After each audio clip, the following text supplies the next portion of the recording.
今日教會慶祝聖馬爾大嘅瞻禮，同時都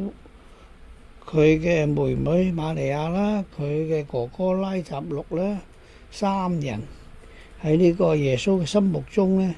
都係非常之親密關係。每一次耶穌去到伯大尼呢，一定就住喺佢哋屋企，佢哋都熱切咁樣款待耶穌。而福音中所記載嘅呢，就係瑪利亞就係一個時常靜默聆聽耶穌嘅人，馬爾大呢就操勞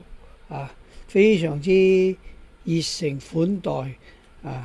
驚要賓至如歸嗰種咁嘅勞碌型嘅人。咁所以從佢哋嘅身上，我哋可以睇到，我哋每個人都有唔同嘅性格，但係最緊要嘅就係我哋同主嗰份嘅關係，我哋點樣能夠真正咁善盡我哋本身嘅職責，完成上主交託俾我哋嘅使命。